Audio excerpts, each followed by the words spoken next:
So it looks like I have a excellent connection. So that's good. But thus far, I'm the only one here. So since I don't really talk to myself very well out loud,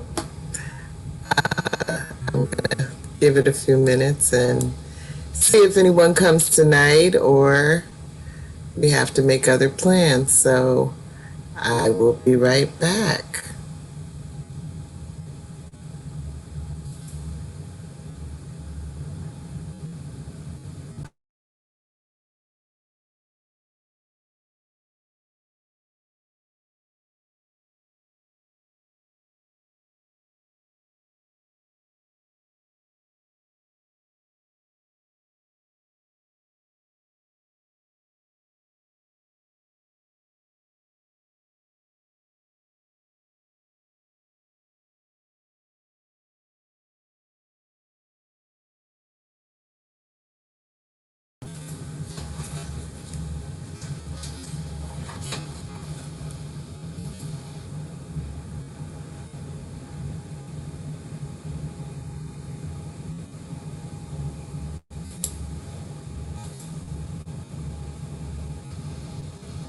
Oh, Hey, Leonie. Hey there. Turn up this light. How you doing? hey, I'm tired. I just drove back from, and unfortunately, I'm only here for an hour because I have another meeting I need to host. Oh, okay. Well, I'm not sure what we're doing tonight, since it's just the two of us. We only had three folks last week. Um, so, I say give it a few minutes, see if somebody else comes. If How are you not, doing? I'm okay. I'm okay. My normal tired, but You on YouTube already or not? yeah, we are.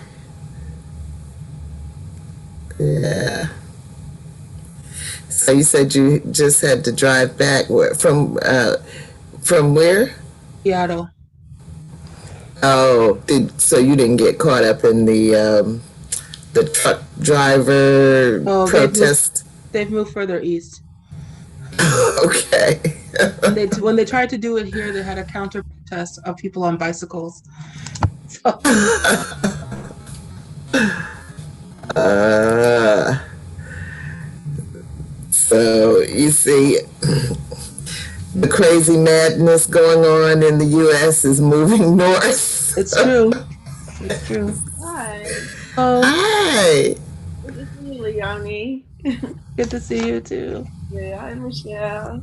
Hey, Karen. Got on, what's going on with your head there? Um, Una this for me Uh-huh. is a huge piece. How they Yeah. describe women. I've seen women in West Africa wear their hair, or East Africa, just wrap the front part and then just do that. Beautiful. Thank you. Okay, well, there are three of us. So I was just, Leonie was just saying that she could only be with us for about an hour. Um, and I was trying to see if we were going to get three people. So you make three, Karen. Yeah. Um, so maybe we should go ahead and get started, to be sure to get Leonie's reflections included. Right. Um, so on that note, let's welcome everyone to the Global Black Feminist Reading Circle, where we are on session 17, the 17th book that we've had public discussions on.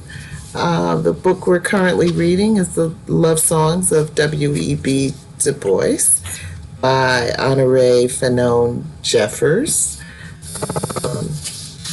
And you can learn more about the Global Black Feminist on Facebook, YouTube, or our website called readingchangeslives.wordpress.com. My name is Michelle Odom. I'm located in Brooklyn, New York. And Leonie.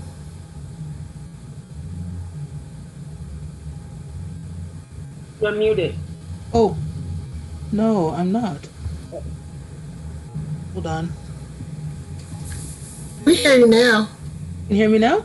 Yes. Mm-hmm. Okay, sorry about that. Yeah, my name is Leonie Smith, and I am located in Vancouver, British Columbia, Canada. Got my book. I have it. It's on cover. Yeah, I haven't even taken my cover off to see what's under there. I am Karen Johnson, and I'm located in Salt Lake City, Utah.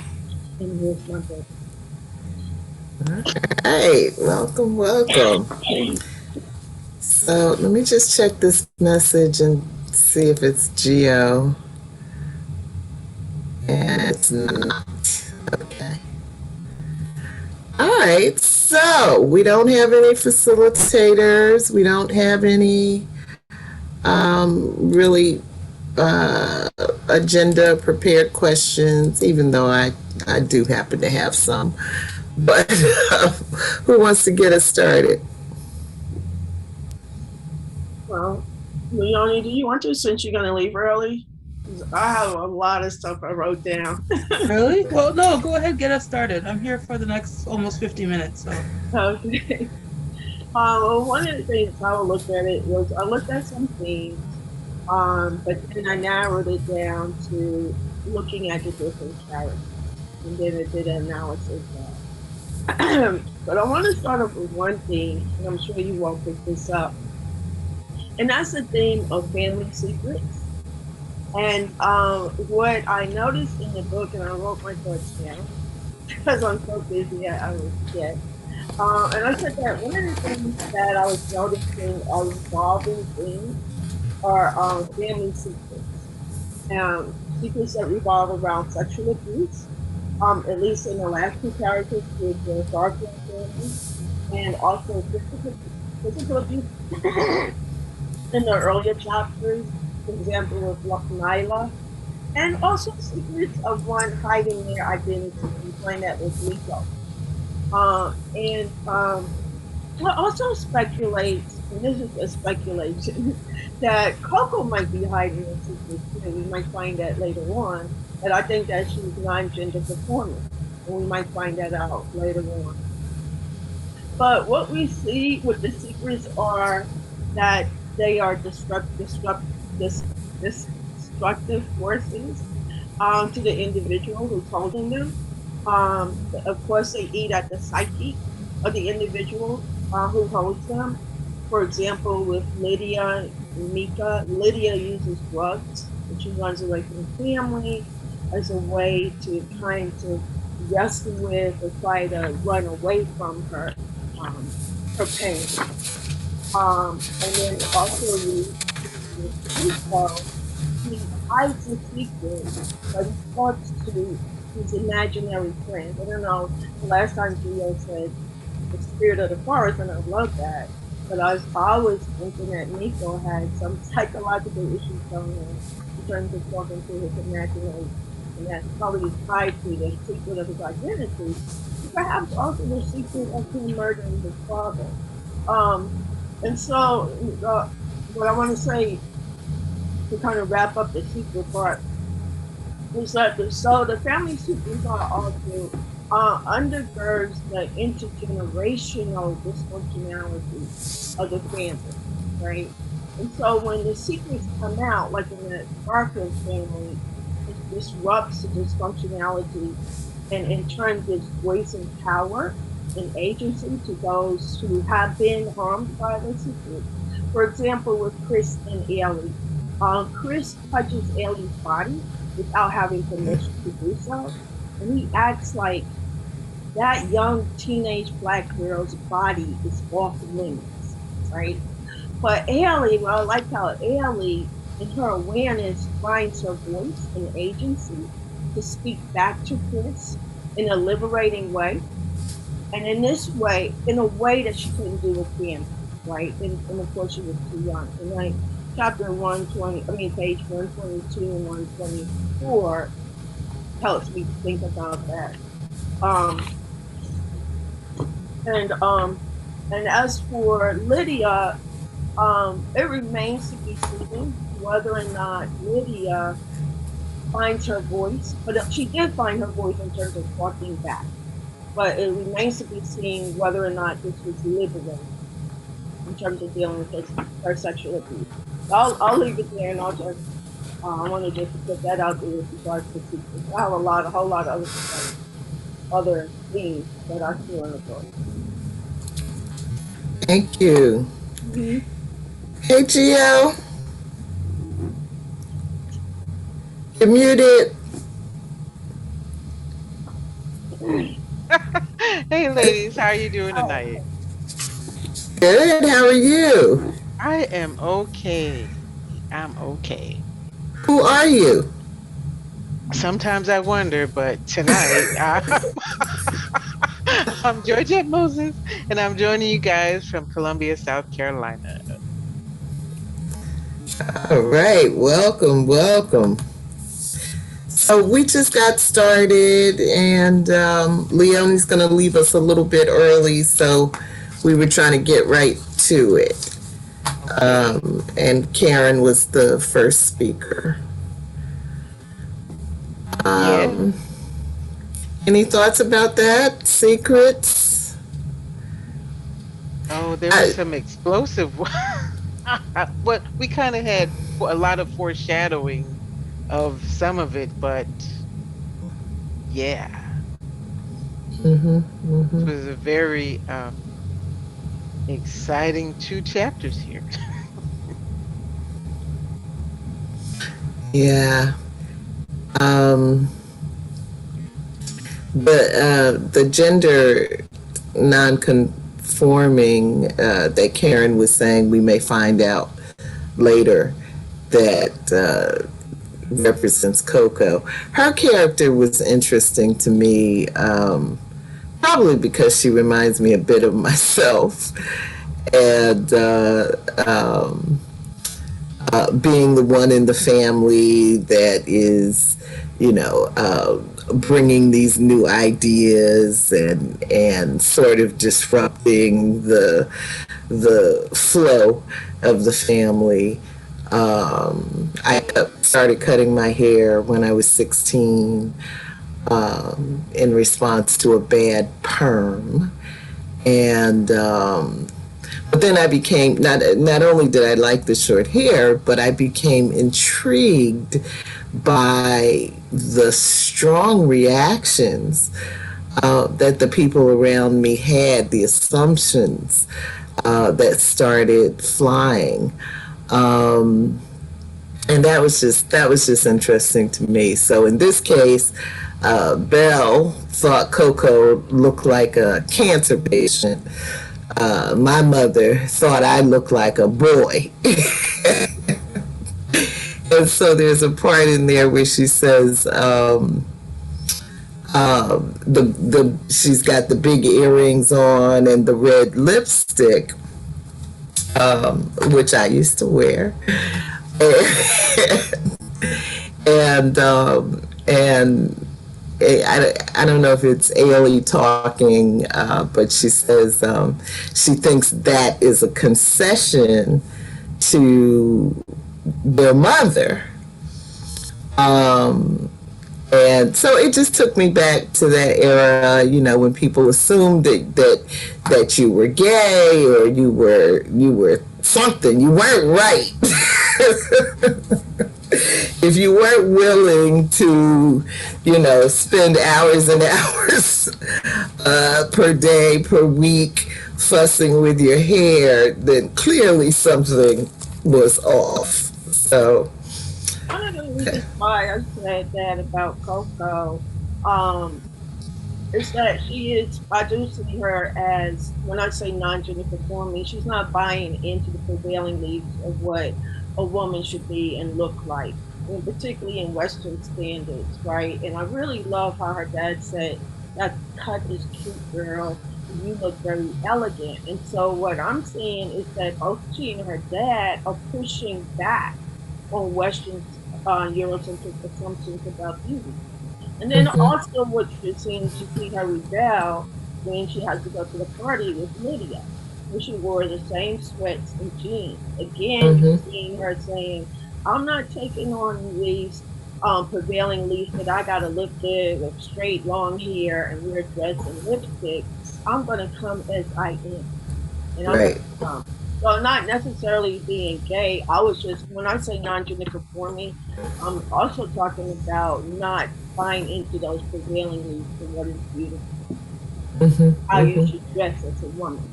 That's what. Mm-hmm. Mm-hmm. Mm-hmm. Yes. Yeah. Hmm. And Um, she was very practical about how she explained it. It costs too much and it takes too much of my time.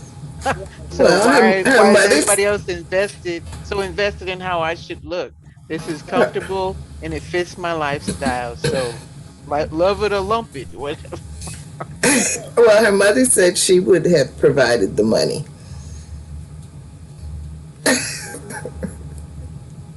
So it's more than the money, and it's as Karen saying, she's just not down with all this. You know, yeah. Like, it's not that many pages, these two like chapters, and yet you can see generationally how things are just leaping. Like nothing is subtle. Like in terms of, you think about what's happening around the grandmother and what's happening with just her granddaughters, and like they may as well be on different planets. Mm-hmm. A lot of There's a lot that's happening within the generations, Mm-hmm. and Mm-hmm. and I think it's also like a commentary on some of the, which actually I think will uh show up and how fast things are progressing. Because there's always like, especially when it comes to like the liberation of Black people, but also of women, particularly Black women, there's always backlash to try and slow down what's happening. And like things are very different, Like the grandmother talks about how people used to dress, when they came to dinner, and all of her advice to Ailey is just like this really antiquated, but you can't say ridiculous because it's how people held it. Like it's clearly why it is that she ends up, why she looks like a white woman is because people have been sticking to this advice for such a long time, and yet you do also see that even that's changing. Like this is a family that has people of different hues and skin tones, and openness to that, and even that is like a seismic shift, Mm-hmm. particularly for the white looking family, that they have partners now who look darker. You see, Yeah, you see the tension in it. You see the tension. So, like the conversation she has with Ailey about Dante, and how it's Ailey's um, responsibility to choose a man, or the woman's responsibility, whoever's responsibility, to lighten the race, and and Ailey, rather than just accepting that, um, is offended by it, and she doesn't even want to go talk to Nana no more. Yeah. Yeah. so there's that big shift, right? Like what has been wisdom, not only family wisdom, but also just like the wisdom of that's come out of slavery in terms of protecting people who are light skinned to become even more light skinned, being Mm-hmm. pretty much dismissed Mm-hmm. by Ailey. She's not willing to speak against her grandmother because she talks about how you know, when people talk disrespectfully about your mother, you usually will like, you know, bring some trouble, but then she still, it's her way of, she is dismissive of her grandmother and chooses silence rather than to say something. And that's the other thing is that I notice about Ailey is that, or even in the chapter, in this chapter, that there's different types of expression from women in terms of how they use their voice and assertiveness. So like Ailey starts off, you know, Ailey's definitely assertive, like with her grandmother, she chooses silence. But then Ailey's mother, Bella, uh, gets really assertive with how it is that she reacts to the, what was it? It wasn't grits. It was Greens. collard greens. Yeah, collard greens, Yeah. and that whole thing there. And then, but also how Lydia uses her voice, which is like with a lot of like fervor and violence and you know expletives, I'm sure. So you're seeing different ways of Black women using their voice as well, which I think also speaks to the speed of and change. and and men. I mean, Joff, however you say it, I don't know if you say it Joff or Jeff, um, stood up to his mother, Nana.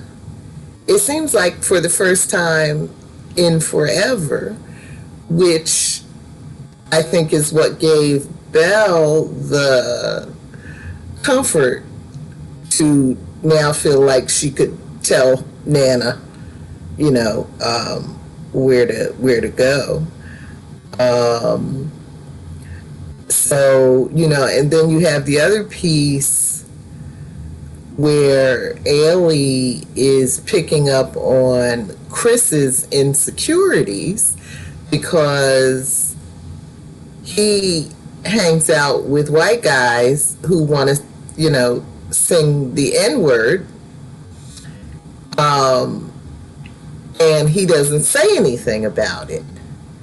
So you know, there's that dynamic of the male voice being silent or undeveloped, as well, going on with the women while the women are finding their voice. So true. And Chris also being shocked by how Ailey uses her voice. Like he just can't believe how much gumption she has. He's stunned by it. Mm-hmm. Yeah. With Bob, how you say his name? Bob, Jeff, the father, I guess so. Bob, or the Joe. It probably. I think It's so. Jeff. Joff. It's Jeff. Jeff. It's just the Okay. French way of spelling it. Okay. French, it's Jeff, you said? Yeah. Yes. I'm listening to the audiobook and it's definitely Jeff. Oh, Jeff. Okay. Oh, okay. Okay. So the character Jeff, I actually like him. Yeah, me too. I like his character. So he, even, you know, it's obvious that he grew up with a mom who was very color conscious and class conscious. But in him, you see that he rejects that because he marries the dark skinned woman. He doesn't engage in classes behavior. But or internalize his biases as a colorist. I assume that his brother, Warren, does. It's only to say that because he married a white woman. He might have internalized it. I'm just reflecting on my mother's father and his siblings. They were very dark skinned. And his mother and grandfather's mother would tell all her children don't marry any dark skinned woman or man, right? So they always been out to find extremely light skin, not just like the ones that you're looking at them and saying, what are they? They might be those stand pictures, right? And so anyway, they said because Florence kind of reminded me of that. Maybe that's why he married a white woman. But anyway, with Jeff, what I like about Jeff is that he seemed to love his dark skinned wife and his brown skinned daughter. He never makes comparison marks about their skin color. Um, he doesn't play into assumptions about Black women should have long, straight hair. I really love what he said to Coco about her hair in terms of validating what she did in terms of cutting her hair and speaking to power the reality of Black beauty.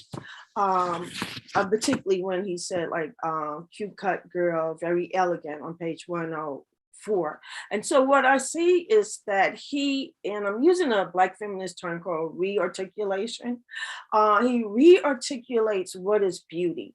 That's what I'm getting at, that beauty that is reflective of Blackness, right? Africanness, when he says, you know, that. And where he's, again, pushing back on Eurocentric beliefs and assumptions of what beauty is. Yeah, and so that's one of the things that I love about him. He seemed to be very loving towards his wife, very supportive of his wife and kids, and that, and validating what they bring to the table. He's a really beautiful character, and I like the fact, I appreciate the fact that Honorée showed very loving, powerful Black men who are also vulnerable as well, but who are, you know, kind of corny with their love in a way, with the affection of love. Let's dance, baby, or let's this, that, and the other. And I think that's beautiful and sweet. And I don't see enough of that. I read a lot of literature, but perhaps I'm not reading enough of that.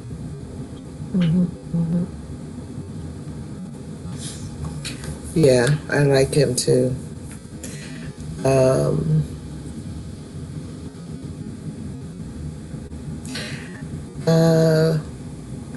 No. Leonie's asking me if I have a Yeah, I can hear it sound like There's some, Yeah, there's some definitely static. some kind of sound, because when you mute yourself, it goes away and you can hear people more clearly. So I don't know what it really. is. Yeah.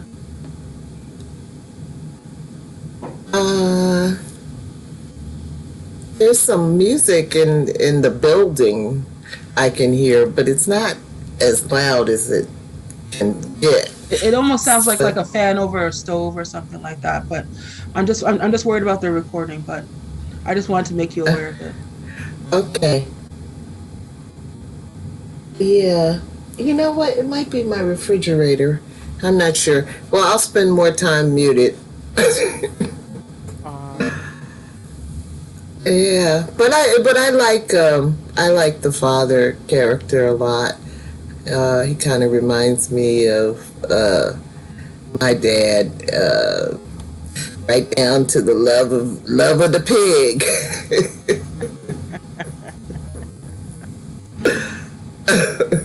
Yeah. So he's you know, so he's forward thinking in some ways, but you know, but also he's got his own, you know, his own cultural habits and traditions and ways and all of that. And you know, he's just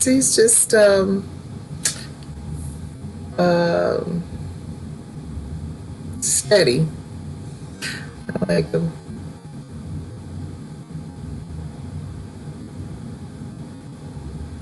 What else?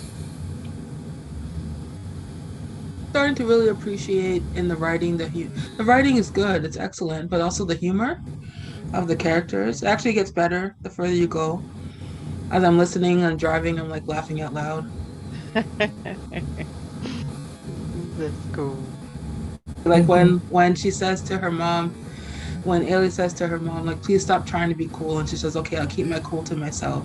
Like, that's funny. Yes. Mm-hmm. Oh, it is. It is. Mm-hmm. Another thing that I noticed was I look at the dynamics also of Ailey in school, in her schooling experience, in her education experience, and being an educator, I looked from these lens, and one of the things that I was thinking about in reflecting on her own inner thoughts, her narrative about her schooling experience. And I just had to write down a chapter that I wanted to read from. But remember, she was talking about how she was talking about not thinking that she was going to do well, talking about not being successful. And so with her inner narrative, I'll gonna look for that page where she talks about that.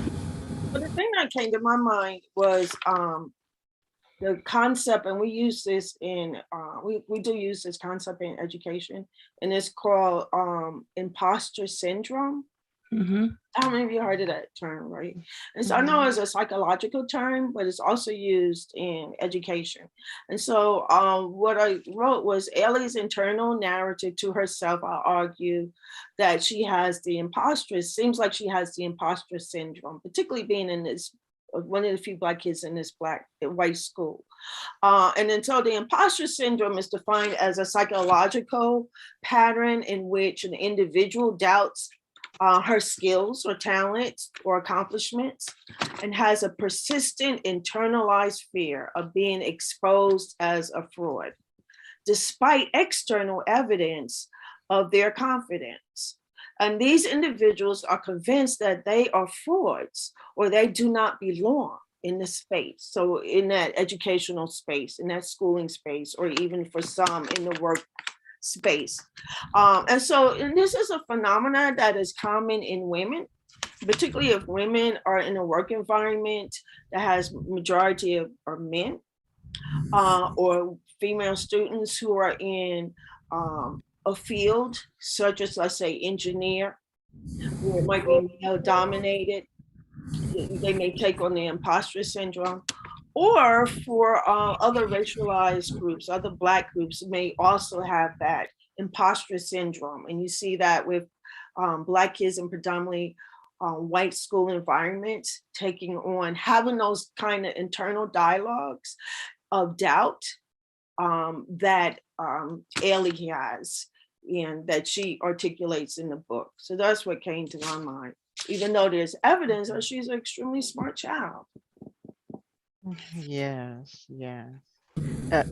With her conversation with Mr. Yang, right? He has to give her permission to show how smart she is, which is kind of like a theme, I think, in this chapter, about not so much as permission to be excused, but permission to just be, right? And how each of these characters are taking, the permission to Lydia to speak out about her hurt.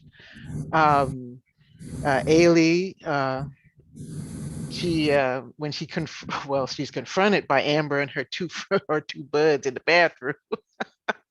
She takes permission to use what was good about being, a Black kid at Toomer. I'm gonna use this fear they have of me, to get out of the situation.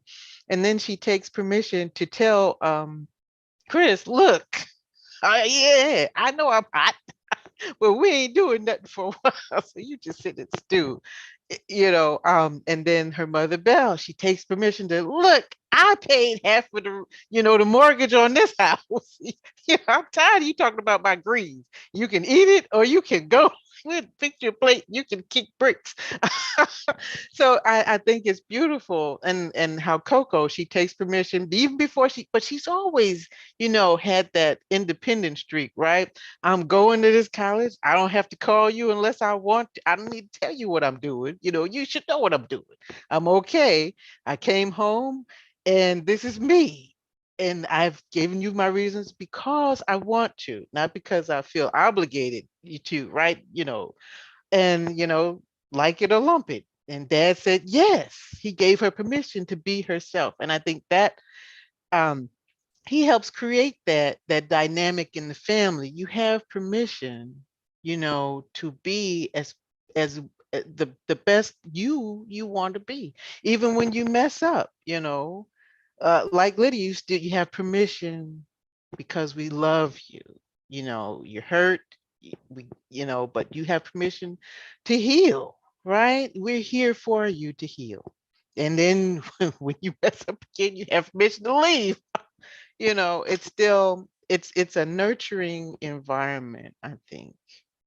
So, and the other characters, well, they have permission, but they don't use it, right? So the grandmother, she's wealthy. She can do and be whatever she wants, but she's still stuck in this mindset that continues to imprison her because she's color struck. And then let's see, who else can we talk about? Poor Chris. He has permission to just be whoever he doesn't have to be with Amber. He can be, walking down the halls with the baddest black chick that showed up, but he's worried about what other people might think of him. And just like you say, that imposter syndrome that he's suffering through. So this was a very complex and enjoyable chapter in the book. So.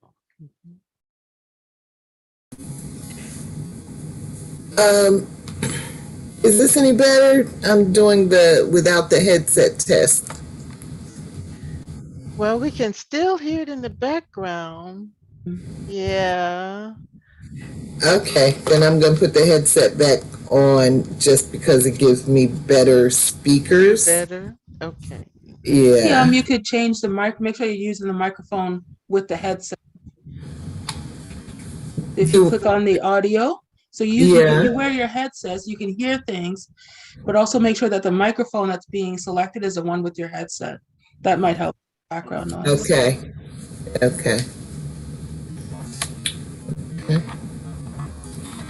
So,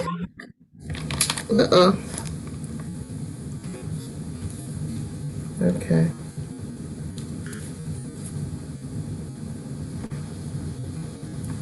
Can I just say, while that's happening too, that one of the things that I think is interesting is that exchange, Mr. Yang or Dr. Yang, the teacher, particularly when she's like, she obviously sees him as white. He's not. And so it brought up the question for me, what if that had been a reverse, whether or not I don't think it's a question. I think that other people of color take comfort with Black people, like as a teacher, and that the thing with Black people is that anti-Blackness is such a thing that you don't have that level of comfort. So almost everyone gets bathed with the brush of white or some variation of white. I just thought that was really, I don't know, it just occurred to me as something that's interesting. How within people of color identity, some of the dynamics that were there. Yes, I'm glad you picked that up. Yeah.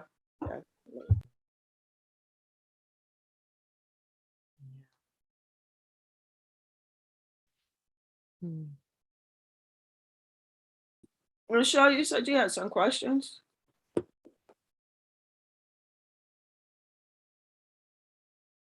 We can't hear you. Can't hear you. Whatever your microphone is, it's not the one selected. Okay, so can you hear me now? Yes. Mm-hmm.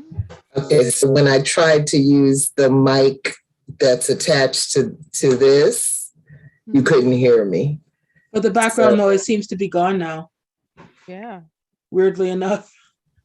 Well, you know what? I think it was the refrigerator, and I think that it just stopped. Okay. All right, yeah. Go ahead, though. You have a question? Yeah, I'm just trying to see, because you guys have already touched on a lot of things. All right, let me read it. Here's one. Belle questions Ailey about why she has been avoiding Nana and guilt trips her into visiting the old lady. She reminds Ailey how mean dear Pearl was, even in church, how lonely Nana is, and why we have to tolerate the bad behavior of elders. And this is a quote, "It's the holiday season. Nobody should be alone during the holidays," on page 119, "especially an old lady. I know she's hard to take, but we don't know the trouble she's seen. And we never will either, because Miss Claire's a prideful soul." So my question for you guys is, when is it okay to accept hurtful behavior, if ever? Because Nana's a nasty old something. You know, and I told y'all before, I didn't grow up with a Nana, so I don't have that conditioning that, you know, just because somebody's old, you got to take whatever crap they're dishing out. No.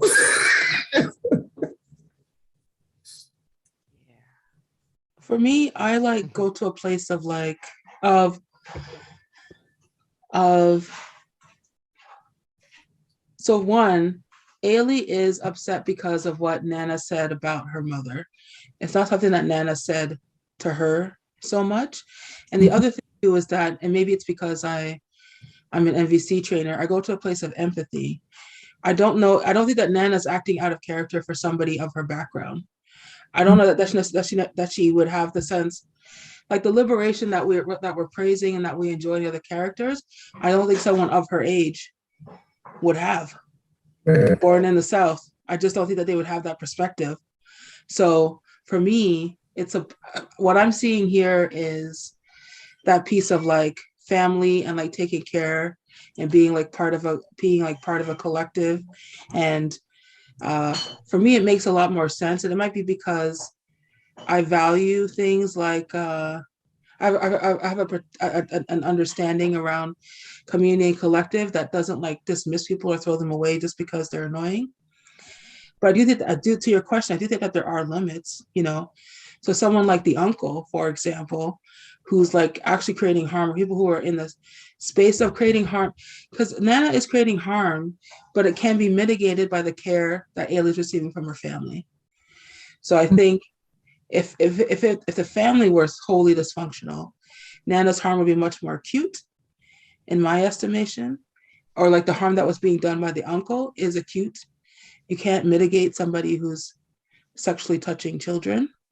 Mm-hmm. So for me, that's where I would draw the line. Like if the harm that's being created is not being attended to, because harm in itself is not the thing that causes us damage. It's whether or not it's tended to that results in trauma.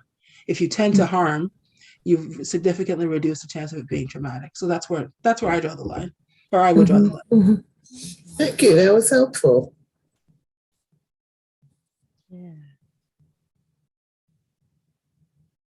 Yeah, and it was the grandfather who was the sexual abuser, right? Gandee. Mm-hmm. Yeah, I appreciate that. I really also agree with what Leonie said, that if the person is doing damage and harm, then yeah, we can't.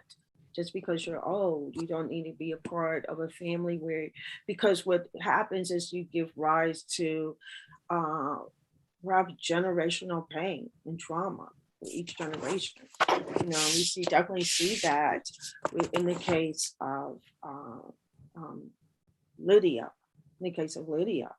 Now, Lydia does accuse the grandmother of knowing. Sometimes when people are in a family where kids are being sexually abused, if it's the father sexually abusing the daughter or the grandfather, sometimes that the partner of that person in a way does know that sexual abuse is taking place. I used to be a K-12 teacher, as a special ed teacher, and my area of expertise was I worked with children who were labeled as behavior disordered or emotionally disturbed, and a lot of the kids that I had were children who had been victims of sexual abuse. And I do recall one student that I had. She was a product of sexual abuse. In fact, she was a product of sexual abuse. Her mother who gave birth to her, but her father, this young lady's father, was her grandfather, her mother's father. And so there's this generation of being sexually abused. And I didn't find this out later because this child, and she was extremely naive, and she got picked upon. This was a school for kids who were special needs kids and labeled as behavior disorder, or have, because of their all sorts of issues. So I remember some boys in the class said to her, I heard some boys say to her, "Oh, someone said, you ever had sex?" And they were high school age. And she innocently says, "Oh yeah, my grandfather." And so then when she said that, then I said, "Oh, I said, okay," because we in the school knew that her mother had been sexually abused by this man. But this young lady innocently says, "My grandfather." And so then you see that this person is still in the family, still sexually abusing the next generation. And I say that because sometimes when Lydia bursts in the room and said, "You knew it," in reality, at least with the experiences with the kids that I work with who were sexually abused, there are family members who know that these kids are being sexually abused. Yeah, and Nana cried, and then she went shopping.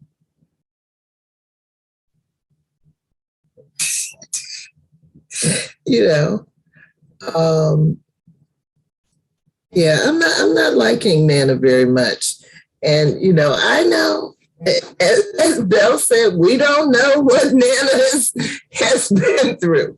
And we don't. And it must have been, some really ugly stuff to get her to behave in the ways that she behaves. But I was very disappointed in that reaction. She didn't deny that she knew what was going on. She just cried and went shopping. Yeah, that was very disappointing, but also it kind of underscored that she didn't have the coping skills for that kind of confrontation, right? That kind of truth. She knew, and that's probably why she went shopping, because she couldn't control that situation. She knew her husband was a predator, but she didn't have any power, so she hid in that activity that would make her forget. Mm-hmm. I'm trying to recall in the book, when Nana was telling her story, how she met Gandee, was Nana, I'm trying to remember, was Nana like a high school? Nana was an AKA at Mecca University. She was already on her way to medical school. Oh, she was on her way to medical school. Oh, okay. I thought that she was like a teenager and he was a grown man. No, she was in college, and then Gandee said she was beautiful. Oh, she wrote. Took her home to meet Mama. How many lives have been ruined?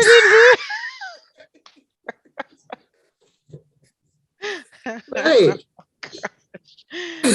Oh, very interesting characters. Yes. Yeah. So, but I was also glad that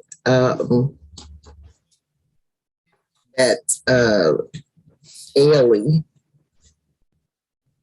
was present, and able to hear Lydia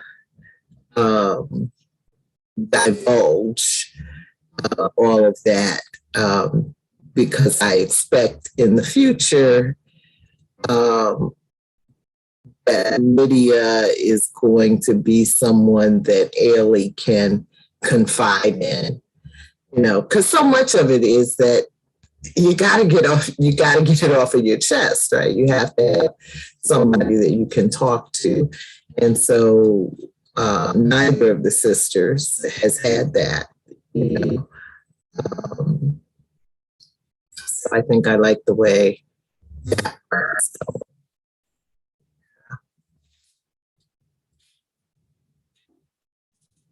yeah.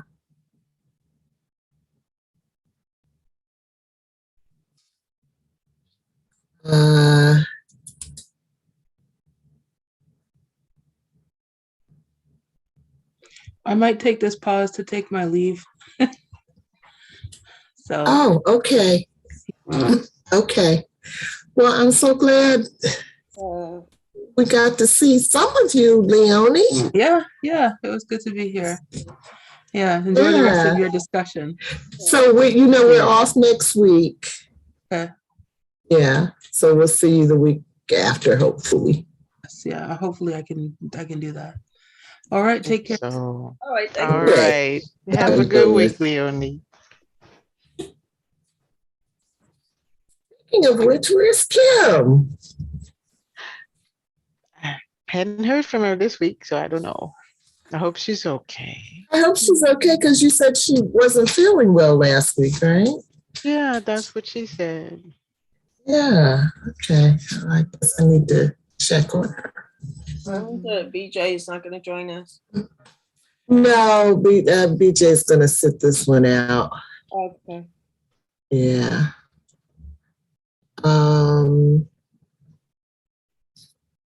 What else? Well, these two chapters were kind of short, but that was a lot in terms of, even though they were short, I think there was a lot that was going on. I think I covered a lot of what I picked up from it. Absolutely. I don't think we've talked about the fight, or the almost fight with Amber and Ailey and Amber's two girlfriends. But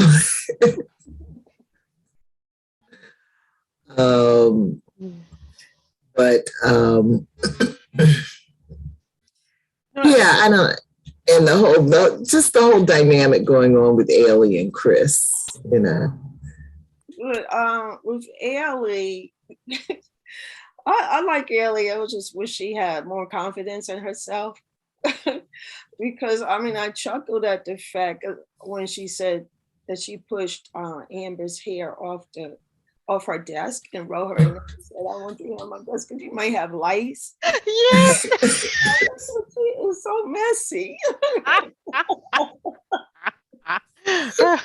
didn't know, I had no idea that, because she said, "Oh, I wrote you a poem." I'm like, what in the world could she have written? Oh my God. And then Chris said, "Oh, she's crying. You told her she had lice." I'm like, oh, typical. So typical. That's crush. Like, it'd have been fighting words someplace else, right? In a different school. Yeah. But I can understand why Ailey would find that annoying. You're sitting at your desk and this long blonde hair.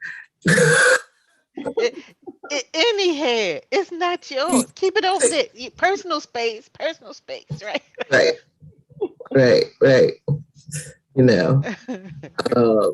So I don't know how else they might have worked that out. If Ailey, I don't know that Ailey ever said anything to Amber before it got to the point that she was writing the note, you know.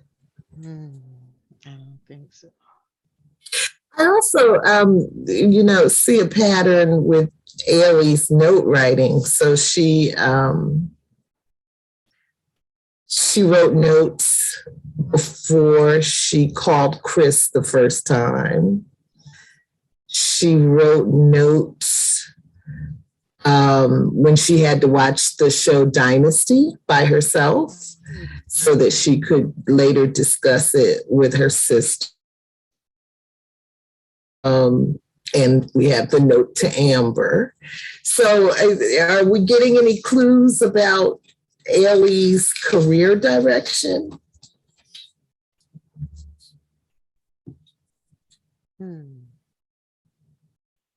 Yeah, it could be a foreshadowing. A writer, similar to the writer of the story, the author of the story, or even a teacher, right? Yeah. Yeah. I see a writer in the making, a journalist, something like that. Because apparently she's not going to go the 5 generations of doctors route. Yeah, she did say that. She almost got pinched by Nana. Yes. Yeah. So, so what about that dynamic though? The kind of pressuring children to follow a specific path. I think that's why Coco stays away. I think it's kind of, she made a conscious decision that I'm going to get away from this family and walk my own path, right? I think Coco is going to be a doctor, right? For the impact, right? And so she might be the doctor, but also I see her as, I don't want any meddling or any influence on the part of Nana or whoever. I'm trying to forge my own path. And even though I am studying for the MCAT, she might or she might not, right? I think her staying away Christmas time also speaks to a story that we need to hear and read about. To Coco. Coco fascinates me. We don't get her inner narrative, her inner dialogue. We don't get Lydia's inner dialogue. I would like to hear more from them, their inner dialogues. It's basically Ailey driven, but I really would love to hear other dialogue from the other characters, and perhaps it still is we have a ways to go. And so Yeah. Well, I don't blame Coco for missing Christmas because Dad said, Grandma ruined every Christmas. She could do without that stress. I feel her. Yes. So what do you all think about the Nana's housekeeper or maid? I'm not sure what the woman is. Miss Dolores. Yeah, Miss Dolores. Being angry at Lydia and Ailey because Lydia is speaking truth about her own experience with abuse. That was horrible. Remember? Well, it was, but no more horrible to me than Nana's reaction. And I think in both cases, or in many cases, it does come down to money or the material reality of the woman that's being silent, about whatever is going on in her home. And so I don't remember reading this, but I maybe Gandee was a doctor, maybe he kept Nana in a style to which she liked. And, to the point that they could have a Miss Dolores. And, and so for Miss Dolores, the economic stability of that household was also her own economic stability. And so Lydia is coming in here blowing the roof off the sucker. Mm-hmm. So Miss Dolores didn't want to hear that stuff any more than Nana did. Mm-hmm. Mm-hmm. Mm-hmm. Yeah, I thought that whole scene was very interesting myself, and taking into consideration what you just said about the financial aspect, the loyalty of it. You have these depictions of the help who are loyal to a fault to the owners, for whatever reason. Perhaps they feel a part of the extended family. So even though, they're really just the hired help, because they know so much, right? So they personalize it. And so I'm not quite sure if I would have stopped Ailey from going down to see her sister.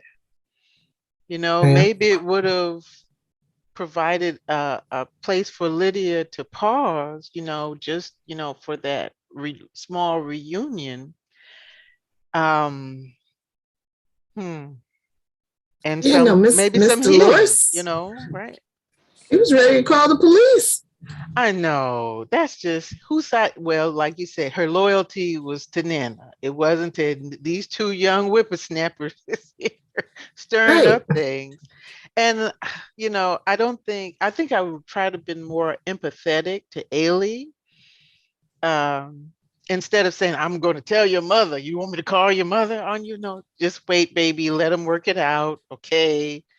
Yeah. And, you can go down in a minute. Let's just see what happens, but she was totally, that's Nana's housekeeper. She was all Nana team Nana all the way. Right. So yeah, that was very interesting. Mm-hmm. Mm-hmm. Yeah.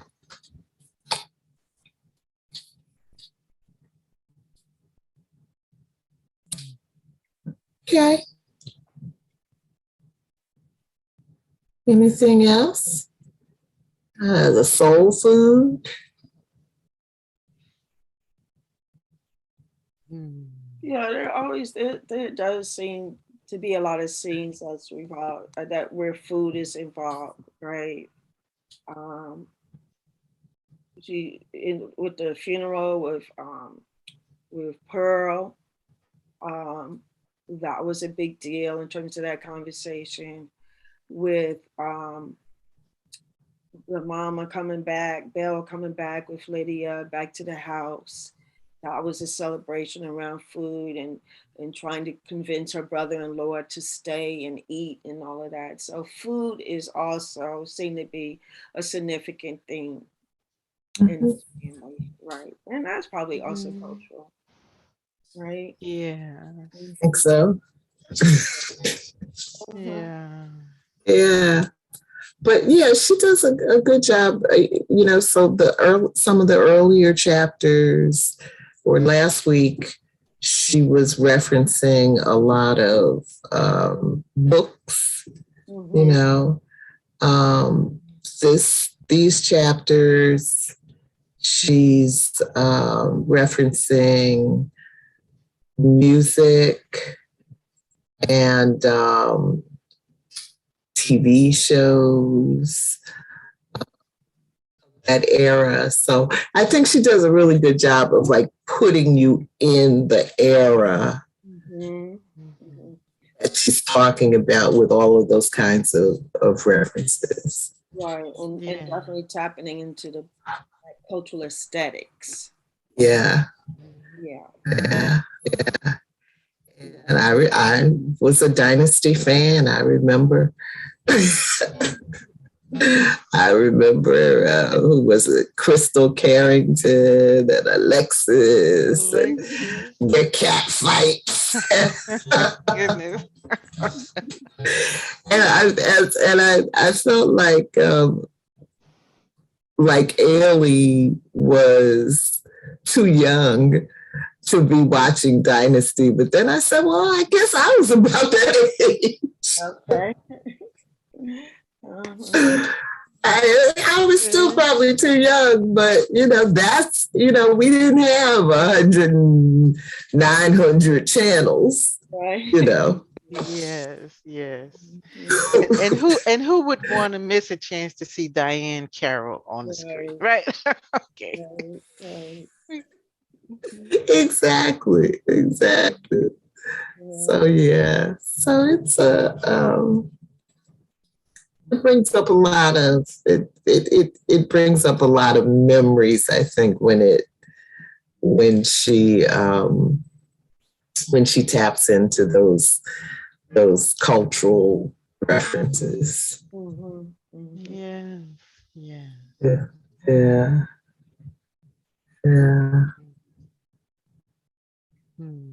So, Michelle, I read your article about the Catholic school and their Black History Month observance. With the fried chicken. You wrote an article? No. There's a private boys' school somewhere in Massachusetts that decided to celebrate Black History Month by serving soul food in the dining hall. And they started day one with fried chicken. And so some of the students were offended by that. And so the school responded, well, we just did, it was a Black food service employee who told us this was a good idea. What do you want us to do? I think that would have been okay if it was. I think sometimes we just are too sensitive, and I think that for certain generations, they're assuming that fried chicken or watermelon are something that to be ashamed of. But if we don't claim our history and our history of food, this nation continues to claim it. It has been renamed as Southern cuisine. I watch a lot of cooking shows, and I always get angry. I said, where are the Black people? And why are we? I have not watched the Netflix piece. What is it? It's something about hog. But anyways, a history of Black food. Is it High on the Hog or something? I think so. It's something like that with the Black chef who's it's a documentary about African American cuisine and its influence in this culture. And so I think that if you're going to serve the food, you could have had someone who's an expert to speak about the influence of African American cuisine, and also speak about how it has been appropriated by white people and renamed Southern cuisine. And by renaming it Southern cuisine, we lose our cultural heritage, right? Because people think, oh, this is Southern. It's like, no, this is Black American food and its impact on American culture. And that's important. And so I think sometimes these kids lose that fact and don't understand it. What they should have done is ate the food and also said, now, not bringing somebody as the expert to give us the lecture. Show us that documentary that was on Netflix that talked about African American cuisine. Let us know that it's being appropriated by all these TV shows and renamed Southern cuisine. Right. That's how That's how I would Right. have done it. I would have been in that school, bringing in the lectures and what have you. And we see that not only like on Tuesday when I taught my class, in this multicultural education class, and I'll always bring in the African American experience, of course, but I start in Africa because I don't want the students to think that our history started in slavery. I want them to know our ancient African civilization. Yeah. And so in one of the chapters that they had to read, it talked about each chapter talked about a different marginalized group, right?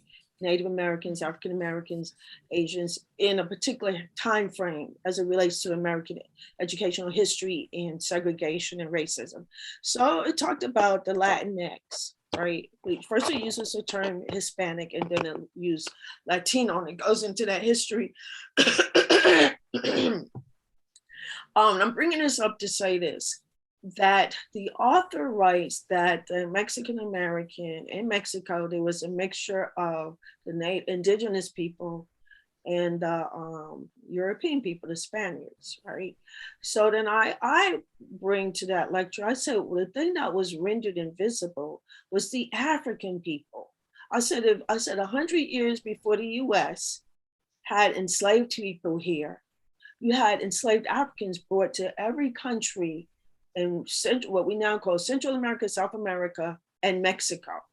Okay, in 1520, Africans were brought to Veracruz, and you have more Africans than you had Spaniards. You didn't have a large Spanish colony in Mexico. You had the Africans who were in large numbers, and they intermarried with the Mexicans.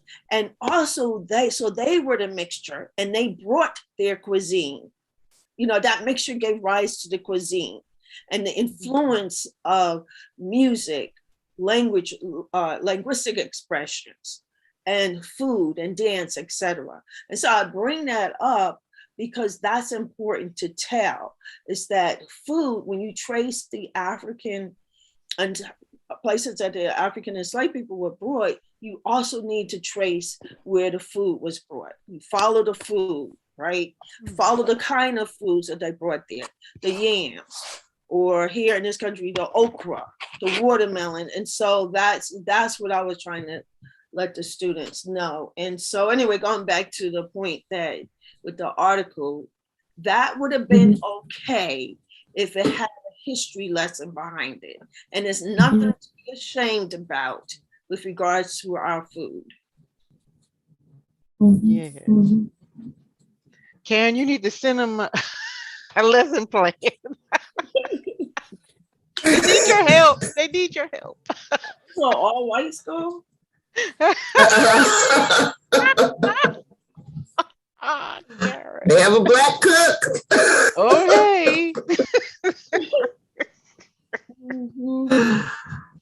Yeah. Yeah, no, definitely. And, you know, and so this chapter, one of these chapters, where Coco,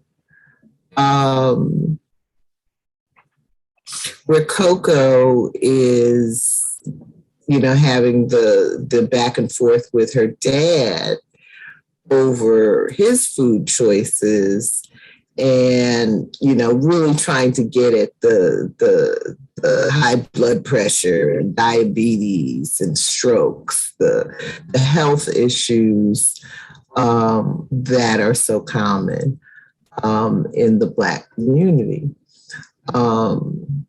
You know, but most any food can be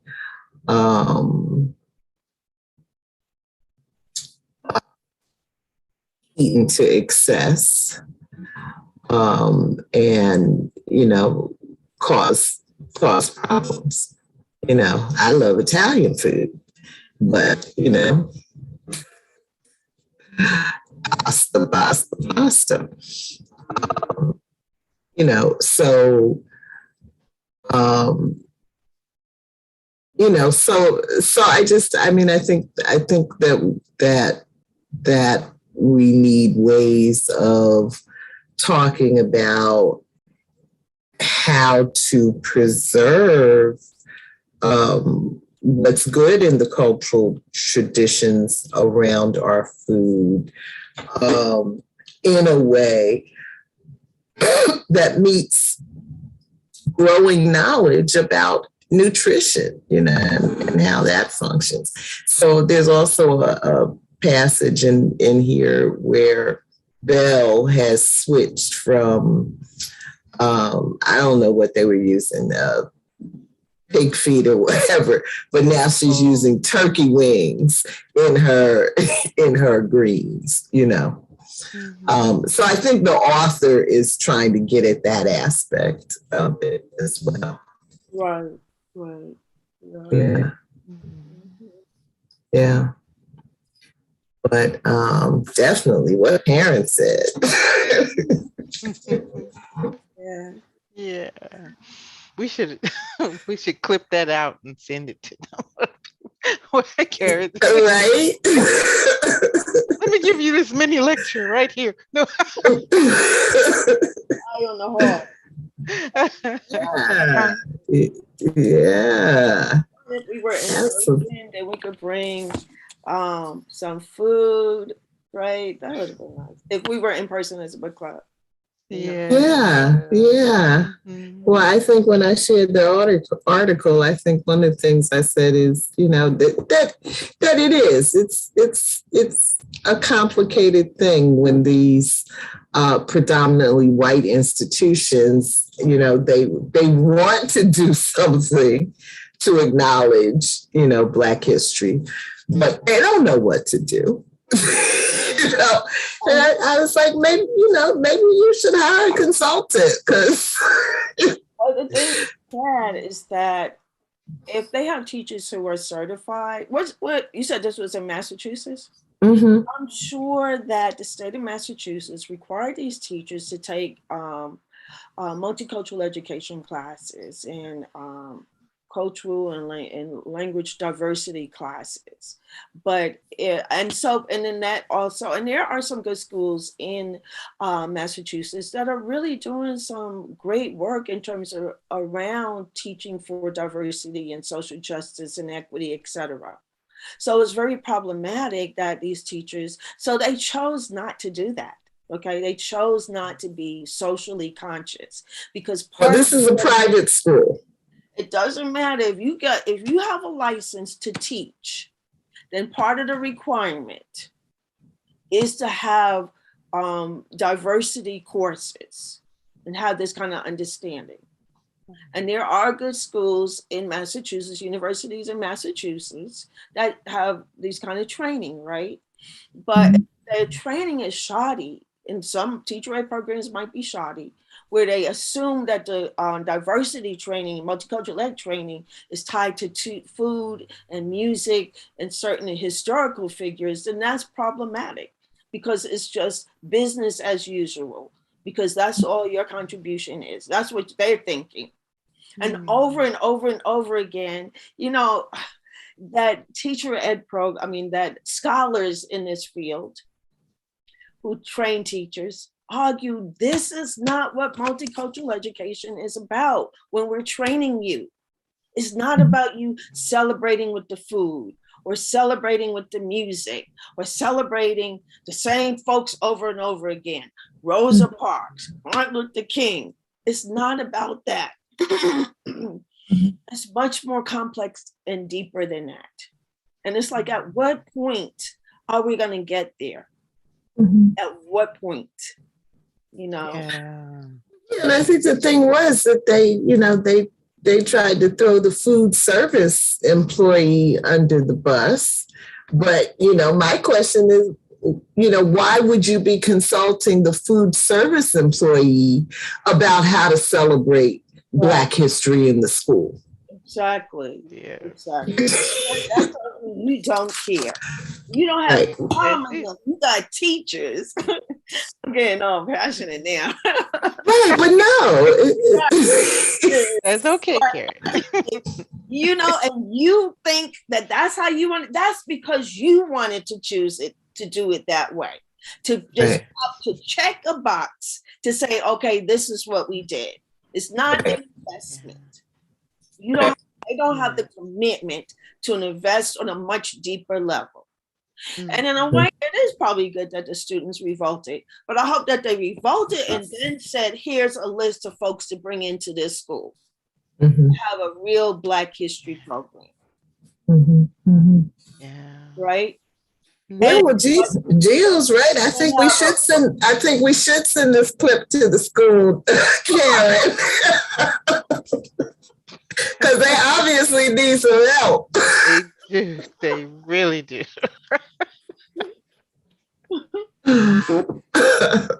If you care enough to try, care enough to do it right. Okay, that's it. That's all I gotta say. No, but it's also,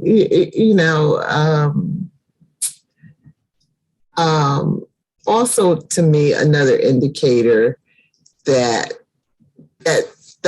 the feelings of the students, the perceptions of the students, are also a factor. And, in these raging debates that are going on over not hurting the feelings of white children by talking about truth, where is the concern about the feelings of Black children, while we're busy trying to cover all of that up? But are the children even really feeling that, or that's just the parents? Right. Okay. Right. Because I've heard some white folks say, their children appreciate, their white children appreciate learning the truth. So yeah, it's a smoke screen, it's politics, it's, they'll be off on something else just past the election. But in the meantime, how much damage are they going to do? Because real policies are being changed, real laws are being changed. So how much damage are they going to do while they put up this false flag? Yeah. So, so I was glad to see these Black students saying, we're here. Right. Yeah. Oh, what else? I also posted a couple of things. So what has been happening is, I set up this website a few months ago, Reading Changes Lives, .wordpress.com. And I always wanted a website for us, for the book groups. But I just never got around to it. And, but I had like a starter website set up on WordPress. And then I got away from it because I don't really like WordPress, and I just didn't bother with it. Then BJ set up the website for If America Fails, and she wanted me to develop it. So I said, well, a good way for me to, give myself a refresher course on WordPress would be to develop the book group website where I can make all the mistakes that I want to make. And then I'll take my new knowledge and go do the If America Fails site. So what has happened is If America Fails is much more developed than the book group site. But as you all probably know, maintaining a website is just a lot of work. And so what's happening is I'm posting things on the website first, on the blog there called Book Chat News. And then it's another step. So It's tied to my Facebook. It's tied to the Global Black Feminist Facebook page. So whatever I post on the website will automatically post to our public page, right?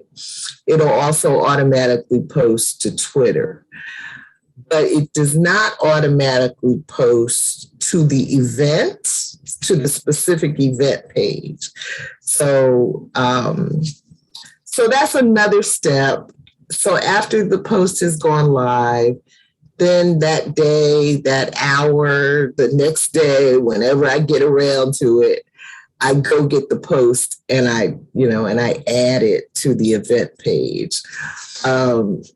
So I think that,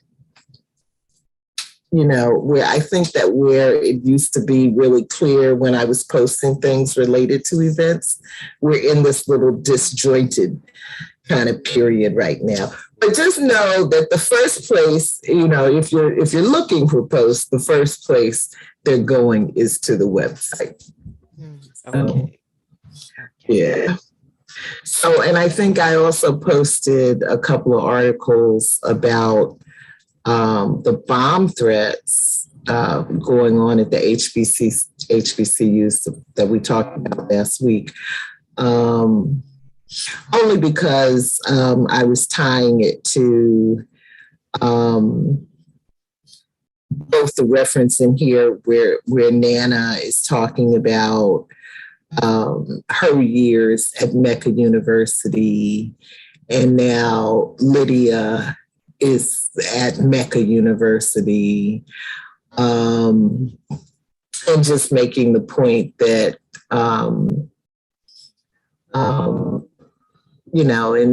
in some ways, the Black college campus has been a safe space for us, and that is being compromised. And I really feel, I was listening to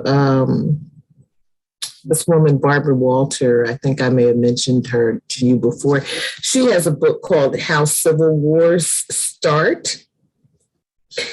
And I was listening to her on a podcast recently, where one of the things she was saying is that the reason Americans have such a hard time wrapping their head around the idea that we could have a civil war here is because we have the image of the 1860s Civil War, two groups on a battlefield, duking it out kind of thing. And that she was saying it's not going to be like that.